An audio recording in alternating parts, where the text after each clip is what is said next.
is an Unspoiled Network podcast. This is Spoil Me, covering Deadwood, Season 2, Episode 10, Advances, None Miraculous. In this episode, the worst possible thing happens. I'm just so bummed out. I swear to God. Guys, I figured because of how... I figured this was how it was going to go, but I just really, really hoped I was wrong. But that's how life be sometimes, don't it? I hate this so much, though. I really, really do. Welcome to Spoil Me.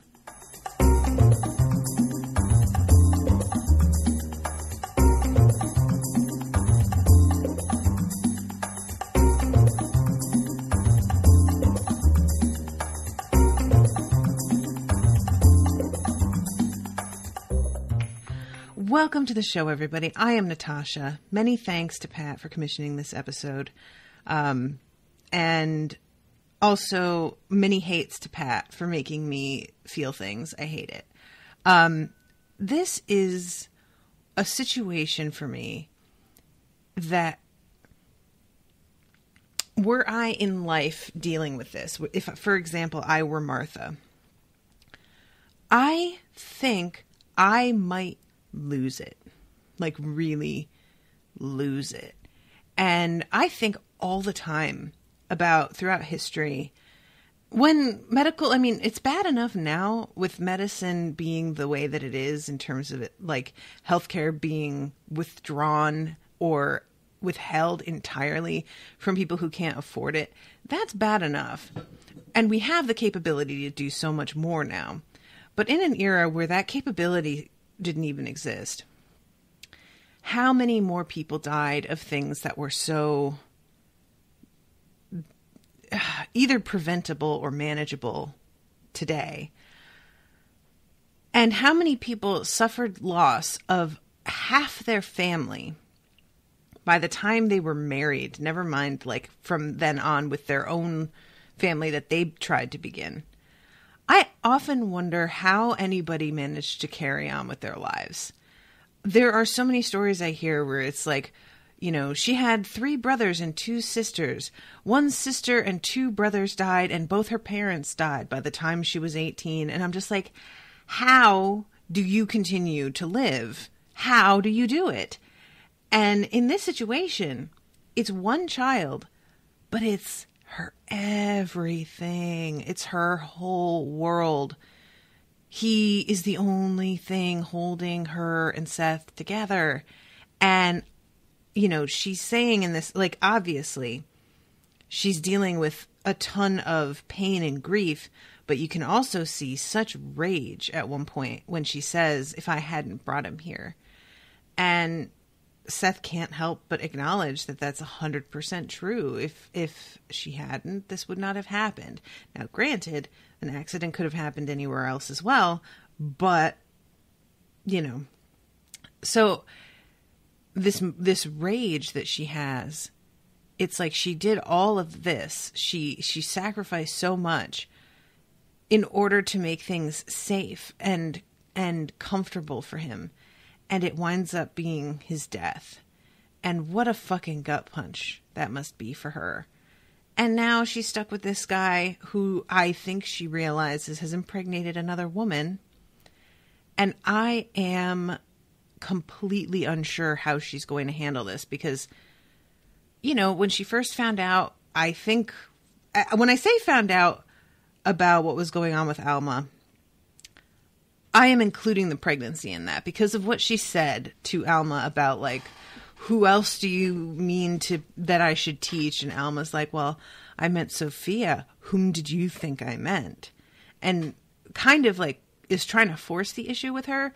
So because of that, I'm assuming that she's aware. And, you know, she found out about that and Seth assured her that things were over between him and Alma. And she freaked out and thought better of it only because of the way things were going with William the next day. So obviously she has a lot of resentment and anger, justified completely. And she's got a bit of a temper.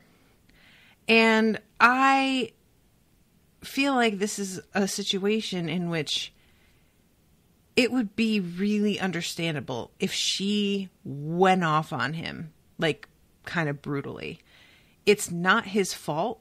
I would like to make it clear I do not think it is his fault. It's a terrible accident and life is like this. But when you have suffered something like this, you need somewhere to direct that anger. And the only other thing I can see happening is her demanding to know whose horse it was. Which takes me to the other thing that I didn't even think of last time, which was what is going to happen to the general and I always forget his name, Hostetler. I always want to call him Honeydukes, like the sweet shop in Harry Potter. It didn't even enter my mind that they were going to be held responsible and that they would have to fear for their lives. It should have. It really should have. But I was so preoccupied with what this meant for Martha and Seth that, what was going on with them two, I just, if I had thought about them, I think I mostly would have thought about how Hostetler, how guilty he'd feel for what happened to Seth's kid.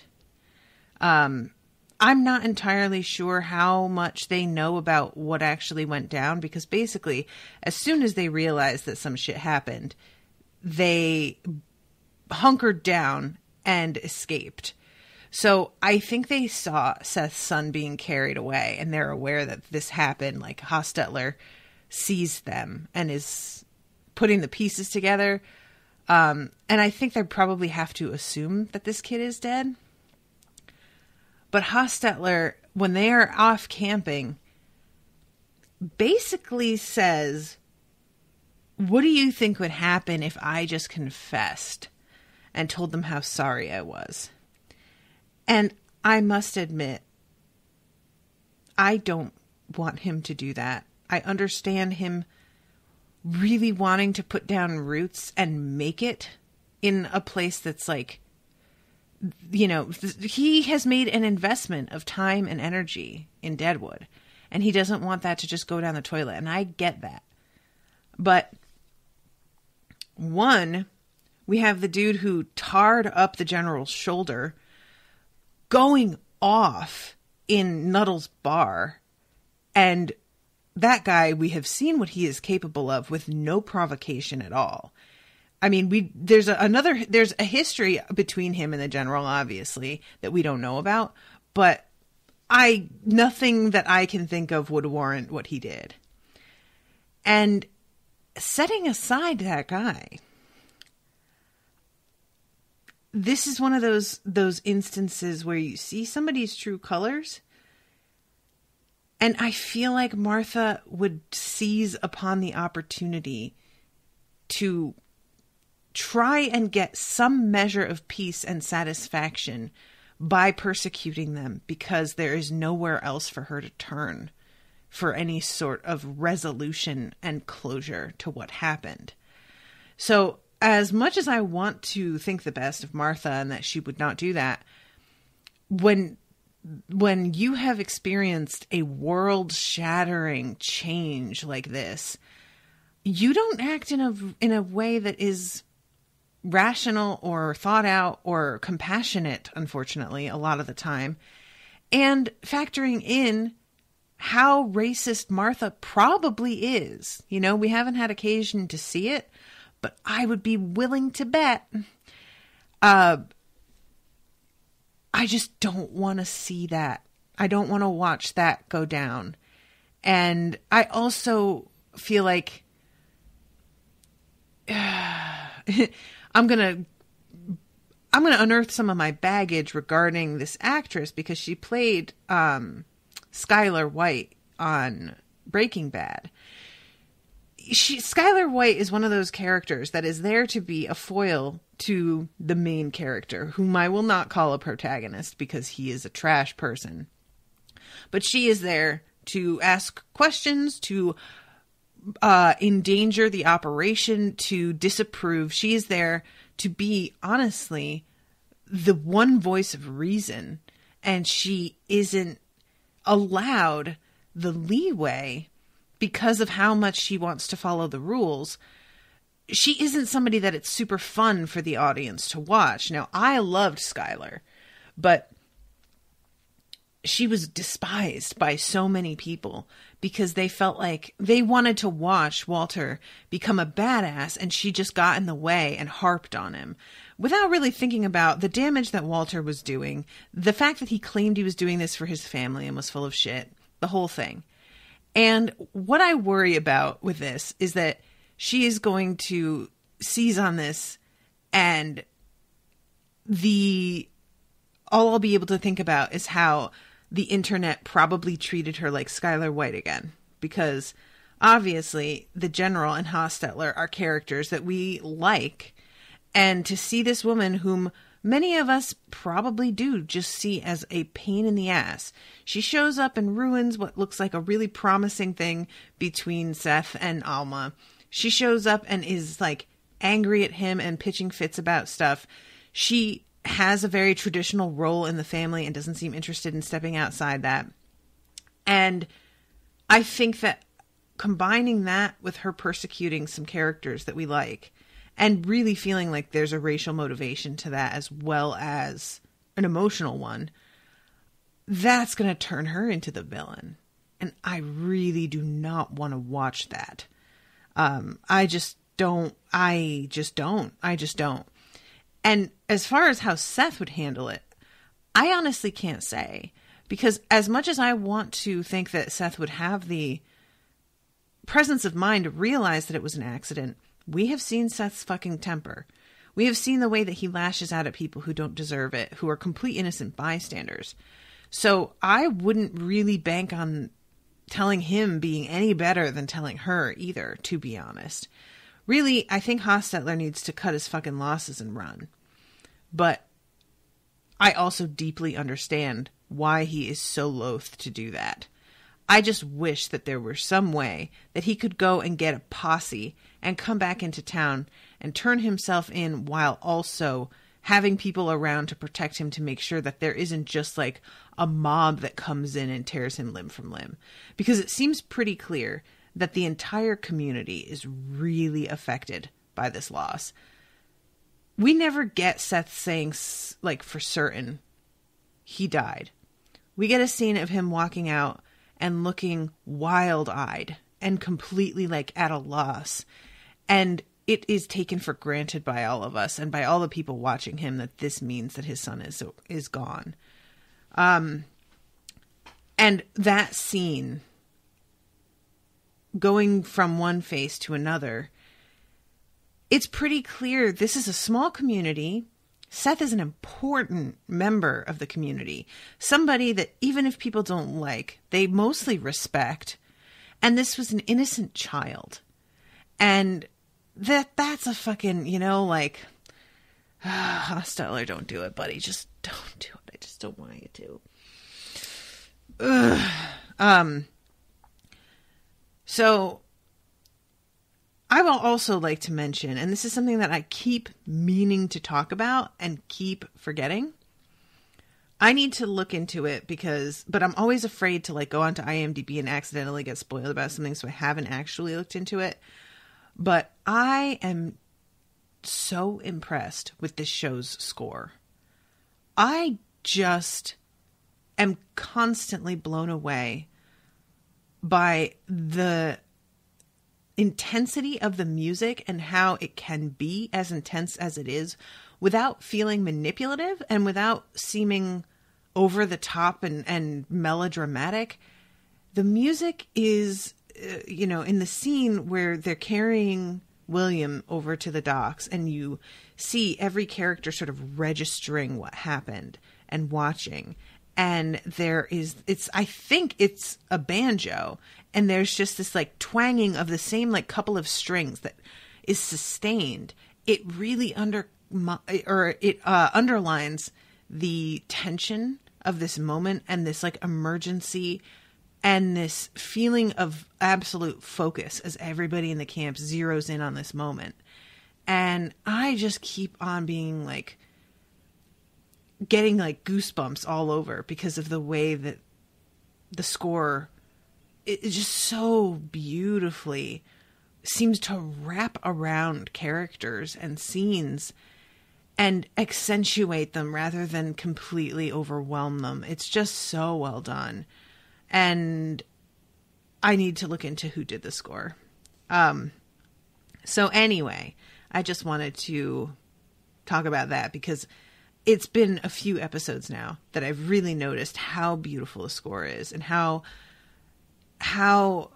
well it like taps into an emotional response, especially regarding tension specifically and that sustained feeling of like anxiety at times. So I feel like I've given a pretty good overview of how I've felt about a lot of stuff, but let's get into the details of this episode. So, to start off, we have Hostetler and the General figuring out what the fuck they're going to do, and me feeling like a goddamn idiot for not realizing what kind of risk they were under in this moment. Like, and Hostetler is basically like, if they try and kill me, I'm just going to kill myself. I am not fucking letting any white folks take care of me. They're not going to hang me. They're not going to shoot me. I will be the master of how I go out. And that's sort of what he's banking on in his plan to like go back into town later on, is that I'm going to confess and see how they take it. And I'll take that risk because at the very least, if I die, I'll die at my own hand.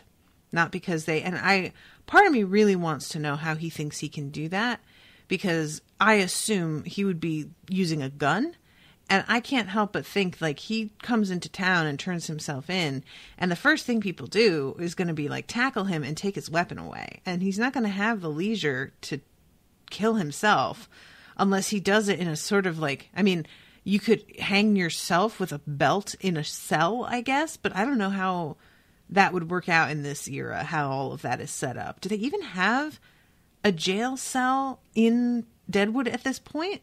The sheriff doesn't have, like, he doesn't really have a headquarters, right? He just works out of the hardware store, basically. So, yeah, I just don't even know how this is going to go. But yeah, so we have this scene of poor Trixie, who really seems fucked up about what happened to William. And she is walking back and forth in Al's office, and Johnny is explaining to Al that they know the kid was still alive because he was coughing and blood came out of his mouth as they lifted him up.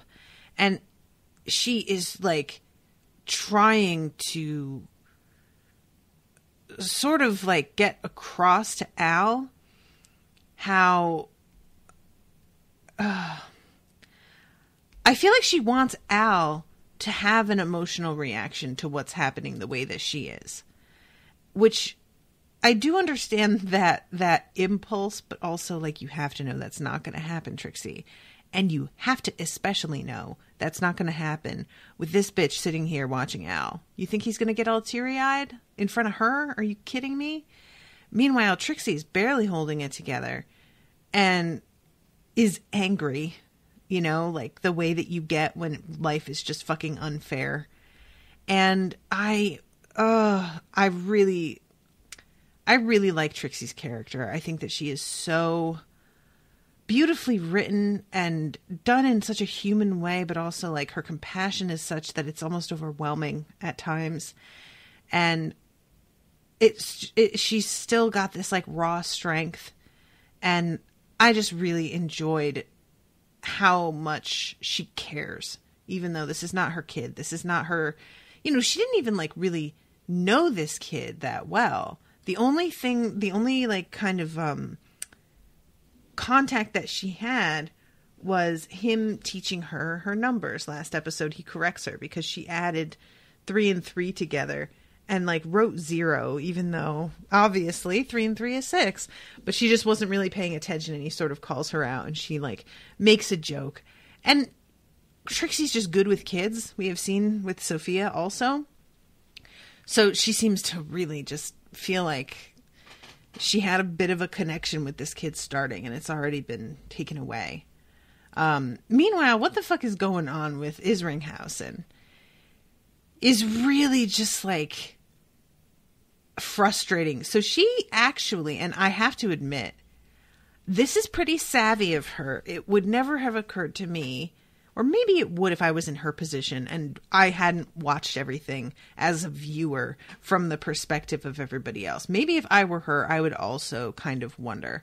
But her theory on this is that perhaps Al set up all of this commotion down in the thoroughfare in order to draw the sheriff away so that she could be killed or taken care of in one way or another without him being present to see it. And Al could have plausible deniability about what happened to her.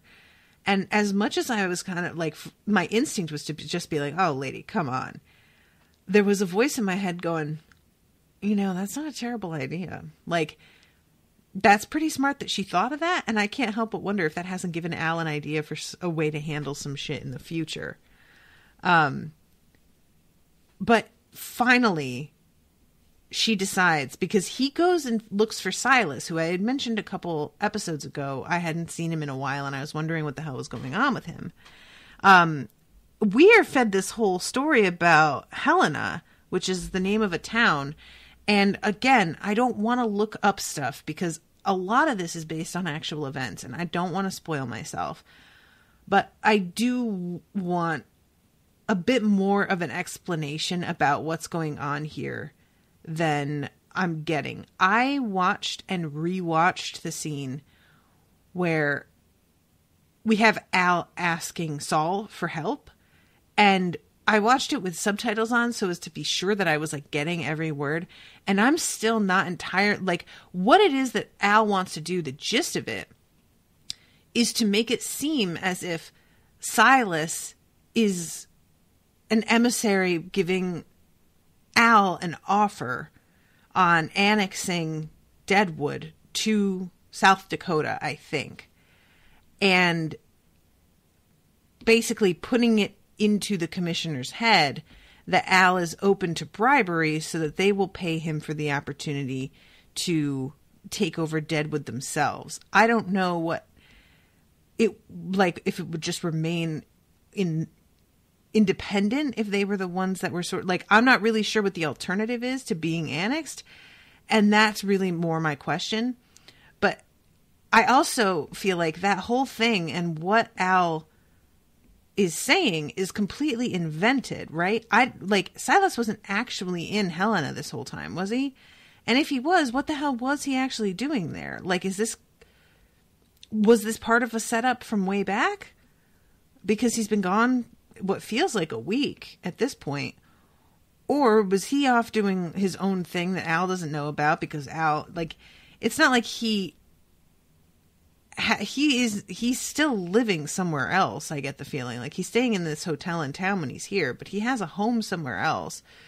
So maybe he was just home for a while and Al is spreading it around that he was in Helena. I don't really like my questions about what's going on with Silas. There's a lot of them.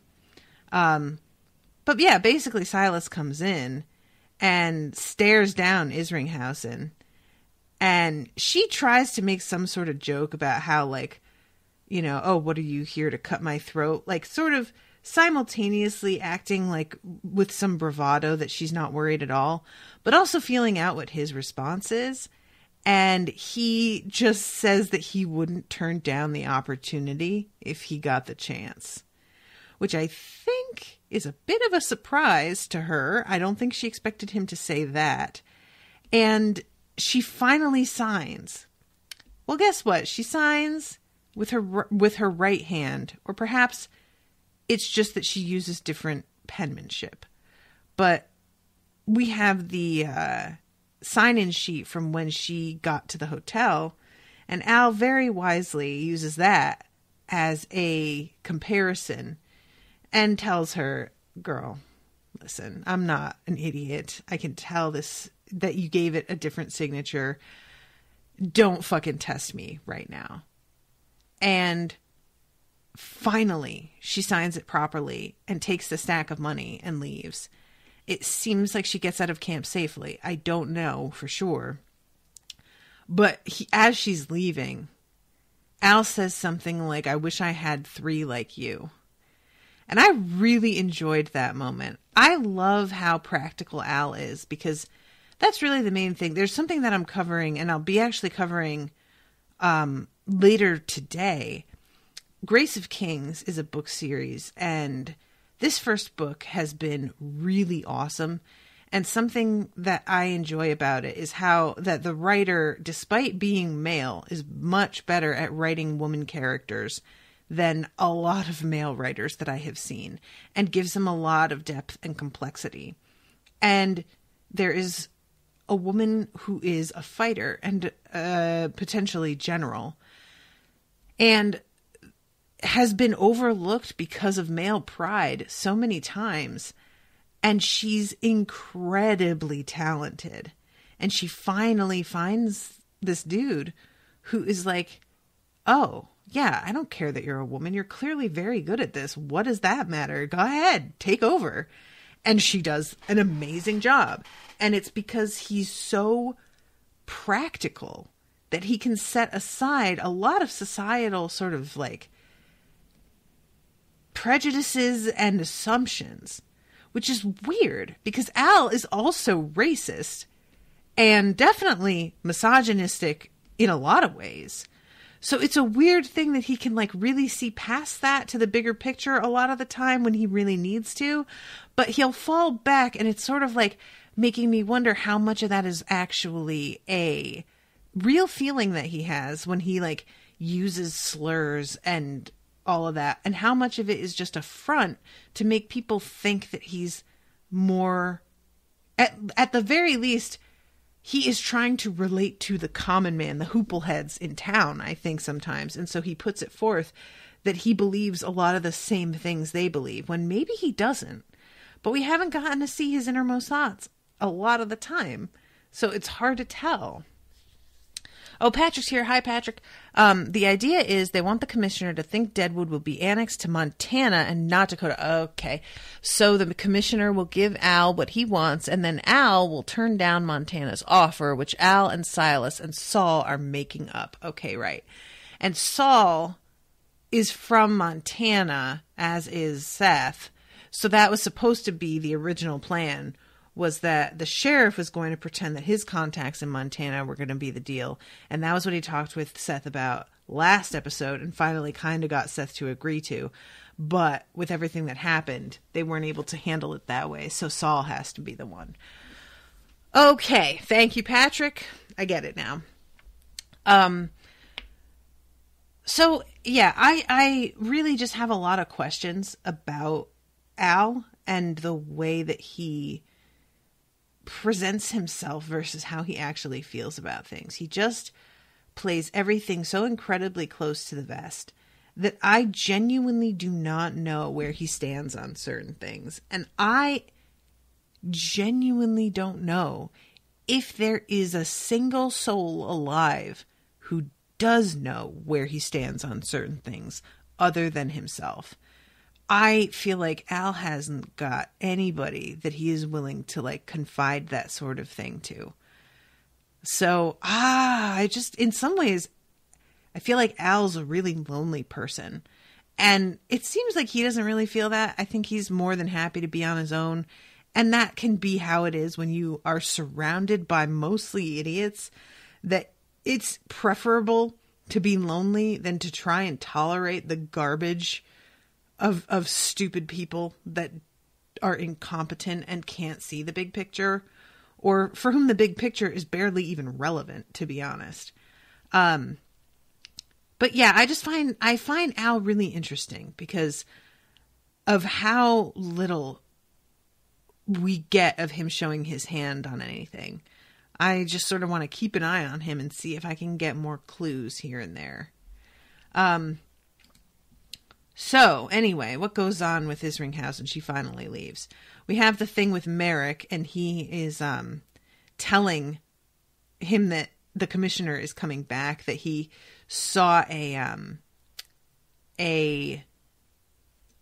message come in from the telegraph that the commissioner is going to be coming by accident. And he really tries to be like, I just never thought that I would be the one to do this, that I would violate the confidentiality of, the, what is it? He says, like, communications.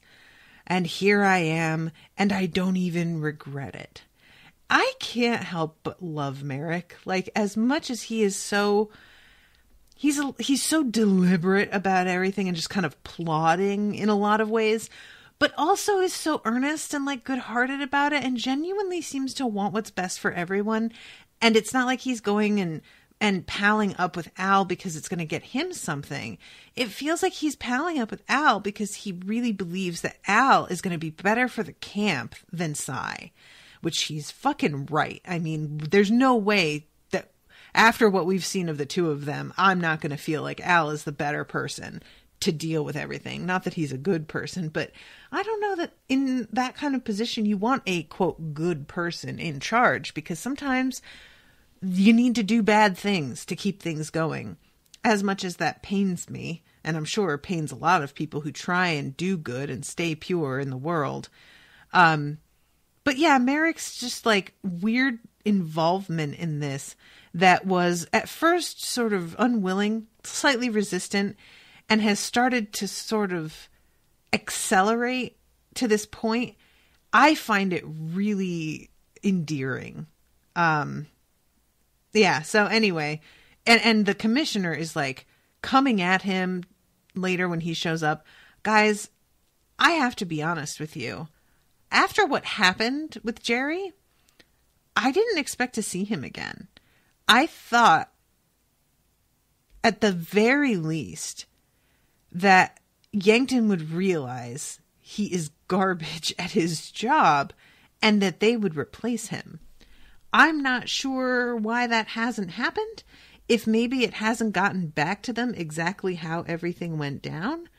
But I can't help but assume that the gossip around this whole situation, it's got to be pretty rampant, right? So I feel like there's no way for him to hide what happened. He got run out of town, basically. And I just am surprised that he has been able to maintain this position. It seems just sort of, what's the word I want? It seems like it's not in Yankton's best interest to keep him. And I don't know if they just feel like they invested too much time having him come up last time, that they don't want to start off with a whole new contact. Because they feel like he has already made some inroads with Cy or what. But I feel like if they came up here and saw the way that him and Cy interact, they would rethink that position. Because it's so clear that Jerry and Cy don't get along, that Cy isn't going to put his neck out for this guy. And I don't think Cy would really like put his neck out for anybody. But Jerry, I get the feeling Cy dislikes him enough that he would just straight up like backstab him the second he got the chance for the pure satisfaction of it, because he doesn't like the guy. So yeah, I don't know. I'm just really surprised to see him again in the same position, trying to accomplish the same goals that he did not manage the first time. And I don't expect him to manage the second time now that he has shown his hand so completely to everybody. And he buys the story that Al and Silas feed him, and at the same time seems to acknowledge that he is aware it might all be bullshit. But he's sort of going with this, well, even if it is bullshit, we need to handle this situation because it's going to get out, this rumor. And even if the rumor is made up, everybody is going to have to operate as if it's true. So do we. And I can't help but wonder how much of that is a cover for the fact that he like fell for it himself, hook, line, and sinker, and he is just trying to not look like an idiot, which may very well be the case. So anyway, yeah, I was shocked to, like, when Merrick says that the commissioner's coming back, I was just like, really? And then he's there. Like, it happens really quickly. I kind of wondered if the episode was going to end with him being here. And he comes in and tries to, like, demand to get to see Seth. And, you know, Cy says something about how, well, he's off with his kid who had an accident. And he's basically like, well, unless his fucking kid is about to die, I want to see him. And Cy has to be like, it's funny you mention it. His kid is about to fucking die, indeed. And he sort of backs off and is like, oh, well, never mind. And that's why he finally agrees to go and see Al and Silas. I would love to... Silas, that actor has a special on Amazon right now called Bosch, I think is how you say it. And I've been like kind of tempted to watch it just because I love him so much on this show. The scene where he is being so belligerent is so funny. And the way that he keeps pushing it, and Al is looking at him, and you can tell that Al is like worried he's gonna maybe be a little bit like go a little too hard and make it obvious that he's acting, but he's also really like entertained by what Silas is doing. I just found that so like, oh, what's the word I want? It was just so fucking funny, and so it's enjoyable to see Al be entertained by somebody else who's like pretty good at lying and bullshitting, because I feel like Al is so constantly disappointed by people that when somebody manages to pull it off with this kind of aplomb, it's almost like I am getting the secondhand pride of having made teacher proud. You know what I mean? So yeah, good on you, Silas, for the whole way that you went with this and seemed to be pretty convincing, I would say. So let's see. What's the next thing? Oh, we have Dan going and summoning Saul to get this like whole background of information from Saul. Saul is just, listen, if I've said it once, I've said it 1,000,000 times. Saul is most definitely a cinnamon roll, but this cinnamon roll is proving to be a little more overbaked and tough than I expected. He's not... Everybody who is a cinnamon roll on this show, to be fair, has proven to be pretty like to have some backbone when it really comes down to it. I mean, Charlie is the like biggest one of all, I think, and he beats the shit out of Francis. But I just really keep underestimating Saul. He is so... I feel like he has grown a lot since the start of this show.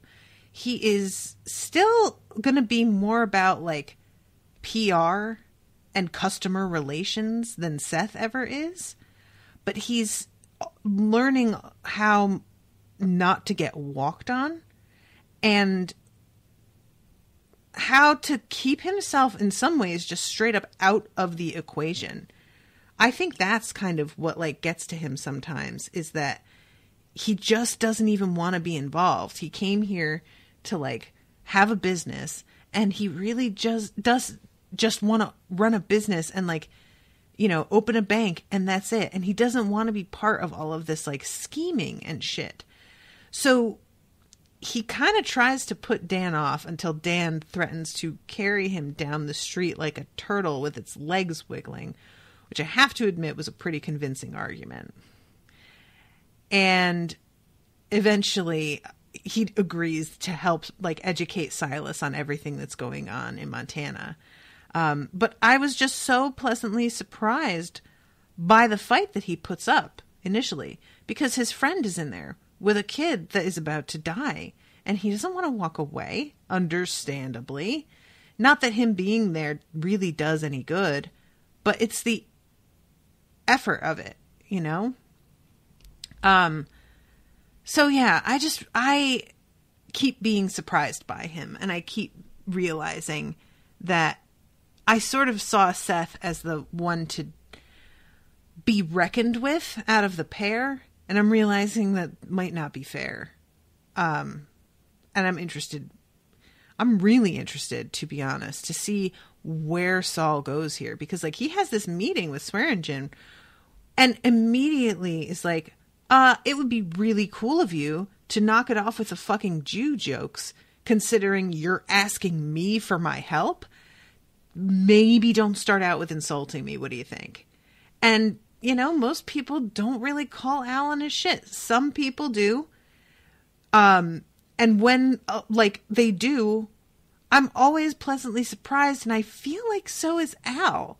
I feel like, in some ways, Al tests it with people, and when they push back, it's almost like he is gratified to have anybody stand up to him, because if you just get to walk all over everybody, there's no fun in it. There's no game. There's no sport to it. You don't feel like you've outwitted anybody or outplayed anybody if everybody just rolls on over because they're so afraid of you.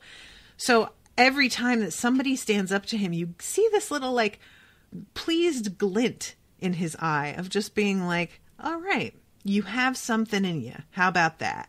Because he wants to work with people that have something in them. So it's just like, I just really, really love that scene, and how much Saul pushes Al to treat him like a fucking human being before he agrees to help at all. It's just really, it's lovely. I like Saul a lot. He's a character that it's hard for me to get a beat on. Because like I was irritated with him at first for the way that he comes in and starts yelling at Trixie. You know, he's sort of acting like, because he's teaching her numbers, that she should also be completely abandoning the gem. And I don't know where he got the idea that's how this was going to go down. But like, dude, if you assumed that, that's your fault. Nobody ever told you that. I never heard those words pass her fucking lips. And then he starts to be like, well, maybe I'm teaching you numbers, and just enriching Al, like, indirectly. Maybe this isn't for, and she has to be like, you know, fuck you. Like, you're acting just as possessive of me as he is by acting as if now that you're teaching me, I owe you something. Get the fuck out of here, you know, which I appreciated a lot, her perspective on that, and her just saying that shit to him. And, you know, maybe teaching her numbers, you are helping Al out. So the fuck what? If you educate somebody, they get to choose how they use that education. That's not up to you. You do what you think you should do to enrich a person, and then they get to have free will and go off and do whatever the fuck they want. So it's just a moment of him really being proprietary with her in a way that I'm like, you really need to remember who she is. She's not yours, guy. You guys have feelings for each other, sure.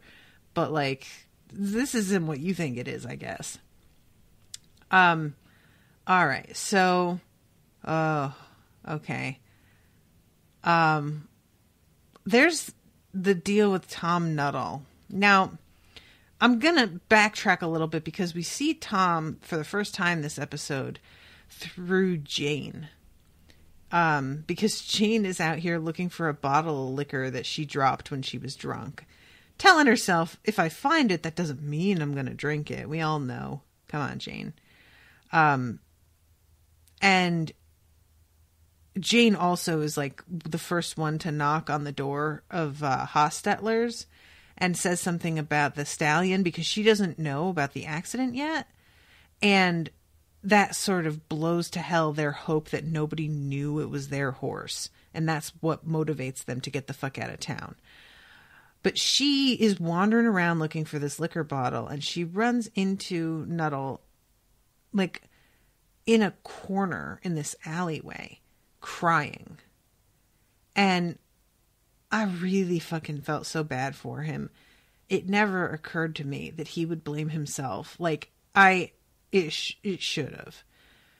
I don't think I could be in his position and not feel that way also. Like, there's just a feeling of responsibility. You offered to look after and entertain somebody's child. And that child wound up fucking crushed and was like scooped off the back of your bicycle because like you weren't paying attention, because he sails off. He like keeps riding for a little while before he even seems to really notice what's happened. So I just feel really bad for him, because he seems to be somebody who wants to do right. And he's holding himself responsible for this. And I loved how compassionate Jane was in this moment. And when Tom goes back to the bar, he like wanders right past this guy. What is his name? Harry. Harry is the name of the really racist, shitty dude. Or no, Steve. Steve, that's the one. Sorry, I'm using Amazon X-Ray to help me out here. But he is obviously having a really hard time and like pours himself a big old tumbler of drink, some sort of whiskey. And he wants the bike, which was brought in, to be taken outside because he can't even stand to look at the thing at this point. And this is when Steve says, Tom Nuttall bears no more responsibility in any fucking way to the hurt of the sheriff's boy than I do. So maybe his rage against the general and Hostetler is really his own guilt turned outward at people that he feels he can hold responsible and put the blame on, instead of being held responsible himself for scooping this boy up for whatever fucking purpose. It was just such a weird moment, like, and I maybe want to go back and like rewatch exactly what happened right there, but it just felt like he was like being threatening there. So anyway, Nuttall's whole deal, I just didn't expect to spend any time with him, and he is so fucked up over this, and it just really goes to show how fucked up everybody is over this. Like, what's going on with William is affecting a lot of people. Meanwhile, there are some other invalids in the camp, or at least one in particular. Fucking Mose, who got shot at Cy's place, is being hauled over to Joni's because they need him to be somewhere that's not going to affect Cy's business, basically. A dude who's moaning and bleeding isn't good for getting people in the door. So they drag him up out of there. It takes forever because he's really heavy. And they have just Leon, like we had the other dude helping Leon initially, but he like winds up getting a hernia from pulling. And so Leon has to do it all by himself. And Leon's like a skinny little guy. And him trying to drag this dude through the mud, it's not going super well. But eventually they get to Joni's and the doc shows up. And the doc, his immediate reaction to seeing this dude is just basically like, he's fucked. I'm sorry, but like, first of all, there's a lot of fat in the way of me being able to even tell like where his organs are. And secondly, even if I was able to get the bullet out, that doesn't guarantee that he's going to make it anyway. And sort of like, you can tell that a lot of what's going on there is also the doc doesn't like this guy and doesn't really like give a shit about him specifically, because I think the doc is aware that this dude like killed his own brother. And so he can't even really muster up the compassion for him that he normally does. But then he starts to head back to his cabin where Seth and Alma, did you hear me? Ooh. Where Seth and Martha are.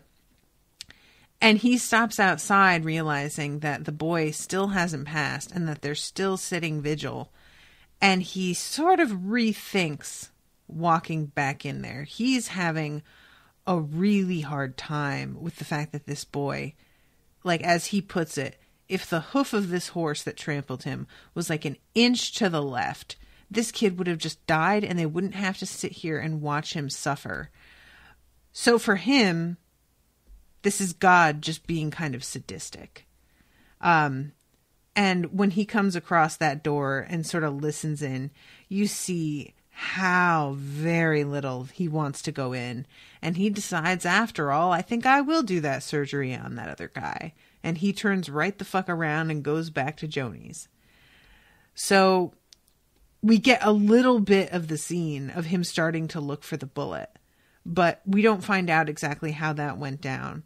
And I'm, for one, very glad. I do not need to see that shit. Oh, no thank you. I can't think of anything more horrifying than the kinds of medical procedures that we had to do without anesthesia, or even like fucking basic knowledge at times of germs and the spreading of stuff. Like at this point, we at least do understand that. So he's boiling his tools and all this stuff. But like, you know, for a while we didn't, and we were still doing this shit. And it's just crazy to me. So, all right, let's talk about what the fuck is going on with Alma. Trixie comes to see her, and Trixie is obviously really fucked up still over what's going on with William. She goes straight to Sophia and like kind of pets her head, and it feels like it's sort of reassuring herself that at least one kid in this camp is okay. And Alma asks about the little boy and if he's okay. And then Trixie is like, so, to get to the point, are you going to fucking marry him or not? Are you going to accept him? And Alma tries to be like, oh, are you going to, or do you know everything, all of our little secrets? And it's really clear that her trying to act like this is no business of yours is not going to work on Trixie at all. She doesn't give a shit about this politeness bullshit. Like, Alma's trying to act like it's really not your place to ask me this. And Trixie hasn't got the fucking time. So demands again. So are you going to do it or not? And she says, the prospect of Ellsworth in the role of father delights me. And at this point, Trixie says, if it's fucking him gives you pause, he'd never make you. Which I agree. I don't think that he would either.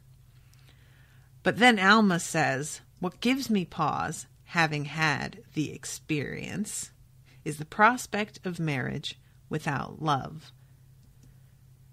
And Trixie says, yeah, but when it came to cases, you took that fucking leap. I'm not entirely sure what she means by that. When it came to cases, you took that leap. Came to cases. What does that mean? I'm really, because her saying that sort of brings up Alma short, and she sort of nods like, okay, yeah, you're right. You have a point. And I really, for the life of me, I don't know what it was that she meant by that. Like, is it just about the fact that she was willing to do this once before? And it was because her father needed the money, and so she understood that that was like a necessity and that she couldn't turn that down? Or I don't know. It was just like, it's phrased so weirdly when it came to cases. Like, I've never heard that phrase before, and I guess she's trying to just be like, well, we have seen one circumstance in which that hasn't been an issue for you. Which, like, when it came to cases, I think is like that kind of turn of phrase, but it's just so unfamiliar to me that I found it really confusing. And Patrick says yes, that is what she means. Okay. I hope that I'm not the only one that found that sentence weird, but I've never heard that. And she says, Ellsworth waits on your answer, whatever you await before giving it. And Alma just sort of like seems to have a realization that she needs to fucking accept him. Like, it just really seems like that moment, it's very clear to her what the right thing is to do.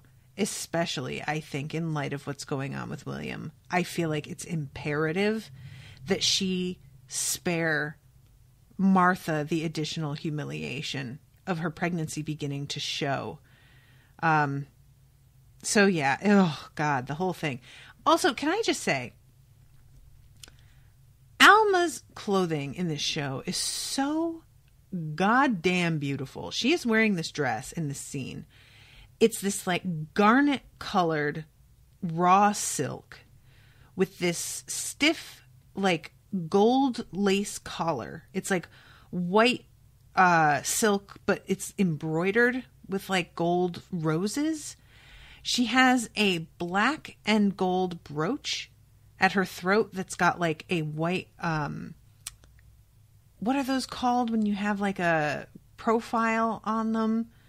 A cameo. And it's a cameo with a black background and a white profile on it. Silhouette. That's the one I want. And this amazing black choker that I would kill for this fucking necklace. It's so beautiful. And combined with the collar and how elegant her neck and her neckline are, it's just, every time she's on screen in these outfits, I'm just like, Jesus Christ, she's so beautiful. And the way that she carries herself wearing them, it is just makes me so jealous. I want outfits like this so bad. I wish that, I wish in a lot of ways that clothing hadn't evolved to be as basic as it is now, which I really like have mixed feelings about, because the comfy leggings and tops that we've got today are wonderful and so much more comfortable, and you can obviously like do things in them as opposed to something like this. But I do wish that formal occasions we wore stuff more like this, because it's just a work of art and I can't take my eyes off her. So we don't see what she decides by the end of this episode, but I really get the sense that this moment for her, it became pretty clear.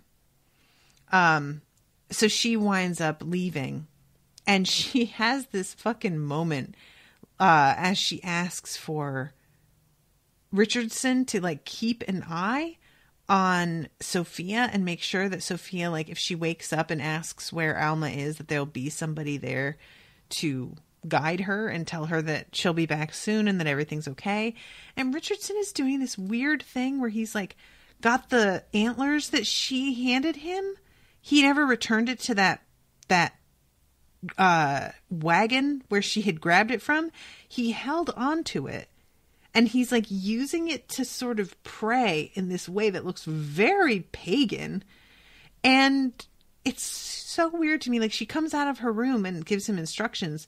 And I can't tell if she even recognizes that antler is the one that she handed to him. But he is obviously like obsessed with her. And he is so creepy. But she's very kind to him. So God bless her. We also have this like weird moment where, fucking Andy comes back, and it turns out that he's a minister now, and his hair is long and he looks a lot healthier, and he's like, you know, kind of like okay in a way that I didn't expect him to be. And he's offering his services to Seth and his wife in case something happens to their kid. Just another unexpected face returning. I never thought that I would see. So Alma, after she leaves, like, she goes up to Ellsworth and she is standing with him as everybody sort of realizes that the boy has died. But we don't see her actually speak to Ellsworth about this. I assume that she's realizing now is not the time. I will say that the expression on Al's face when he gets a glimpse of Saul and realizes that this kid has passed, Al genuinely seems bummed out about it. Like, I think it's, you know, it would be easy to say that he realizes that this kid's death is going to be a problem regarding Seth's focus and everything. But I think that Al has a heart, and it's simpler than that. That this is a tragedy, and he's not, you know, happy that this fucking happened. So yeah, lots happening this episode. So much going on. And the next episode I'm like really, really curious about, but I'm also kind of dreading because I don't know what Settler's going to do. And I just don't want him to go back. And I don't want to see what happens to him if he does. And I'm just super worried about him. So thank you, Patrick, for being in the chat and helping me out with what was going on in that other scene. And I hope that you guys are all enjoying the coverage of this. And you have Patrick to thank for commissioning all of these episodes. So yeah, guys, I hope that you've been having fun and that you'll stick with me when the movie eventually comes out, because I'm excited that I get to watch that with all y'all. All right, I have to sign off because I have another recording coming up shortly. But thanks again to everybody, and until next time, toodaloo, motherfuckers.